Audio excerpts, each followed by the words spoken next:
The first no is always about time. If you call up and you say, I'd like to meet with you to go over how your business can be more environmentally friendly and save money at the same time, folks say, I'm too busy right now. Okay? The response to that should be, if you've had a client that you've helped before, the response to that should be, well, I understand that you're busy. I'd like to make it reflect your time. I can tell you that I saved my last client X number of dollars, whatever that number might be, just based off of what we did in under 3 hours worth of work with that client. So that might be something that you want to throw out there if you've helped somebody before. If you've never helped anybody before, the response to time has to be, when can I get on your calendar?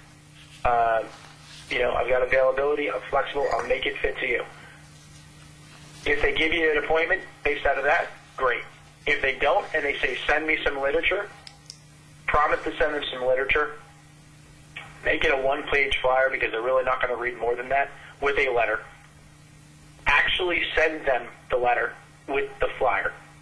Okay? Don't tell somebody that you're going to send them something and then not send it. Send it, and then have a follow-up call planned for exactly 5 business days after you actually mail the letter.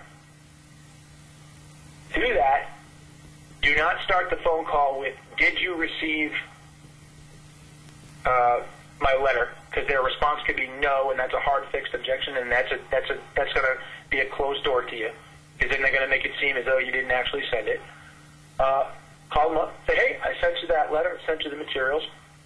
I sent it out to you on Thursday of last week, gave myself 5 business days to do it. Do I have time to talk to me now? That person is going to say either yes or no.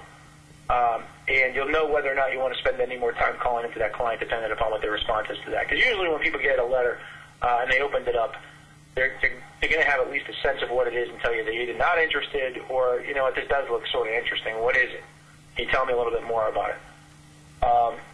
The next objection might be price.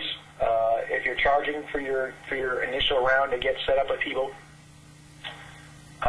they might come out and say whatever dollar number that you threw at them was too high, or ask you to justify that. Be ready with some hard fixed numbers to throw back to a cost objection. Pick out 3 or 4 different things that you know that are in your repertoire that will save them money. Don't give them the exact recommendations, but say, look, in the area of paper, I might be able to save you 40% of what your paper is.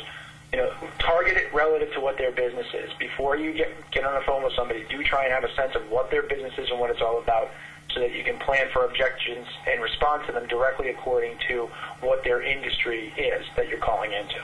So, for example, if you're calling into a magazine publisher and you tell them you're going to save them 40% on paper costs by getting them to print double-sided, that's not actually going to be the case, okay? They already print double-sided on all their magazines.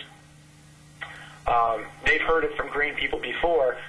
You need to have some price things worked out per the client that will actually help them save them money to overcome the price objection. That's a surefire, easy way to do it, is to give them 3 things or 2 things right up front that easily overcome what the initial cost of what you're doing is. Some other types of objections are, we've already talked to green consultants and we didn't get any value out of it. We don't have time for that. Thank you. That's a tough objection. That objection means that they already talked to somebody out there in the green field and got a bad taste in their mouth. And it's become increasingly more common that is the case, because everybody seems to go out in this unregulated industry and think they can just do things or pitch themselves as a green consultant without any background in it whatsoever. It's a way for folks to think they can make a quick buck. You need to be ready with the credentials to say, first off, one, you need to know who your competition is in your local area, if there is competition. If you had never heard of the person, say, well, I'd tell them straight out, I've never heard of them, but I can tell you this, there's no chance that they had a process that's as detailed as our process. And go through what your certifications are through the Earth Savers Institute. Let them know that it's not a fly-by-night thing, that you've actually been trained in what you do. And a lot of times, the more that you can speak to the fact that you've had professional training, and if you have worked with clients, having a quick 2 or 3 clients that you've worked with in the past, right off the bat, ready to talk to, is a great way to do that. Another thing is, after you've had clients that you spoke to, you've helped them out, get referral letters from them, not necessarily referral letters, but letters of recommendation from them that say, this person did a good job for us, or this company did a good job for us, and they saved us. Specifically with what you saved them is a good thing. You saved them X or Y or Z amount of dollars, and if those dollar numbers don't fit into a lot of good for you, they don't sound too impressive, do it based in percentages of what you saved them. And don't forget to include the environmental impacts in those letters of recommendation from those folks. But have those letters of recommendations ready for every client. Maybe that's something you want to add to that former objection when somebody says that they don't have time for you. Can you send me some literature? Maybe those letters of recommendation go out with, or copies of those letters of recommendation go out with that literature that you send them. Because that gives people a warm fuzzy that you've worked with people in the past and that there's a reason to work with you. So as far as getting over the things in the past, really speak to your training. If you have worked with clients before, speak to your clients that you've worked with. If you have letters of recommendation, certainly present those. And hopefully that gets you around that objection, that they don't just think, hey, this is just some other thing that they're doing.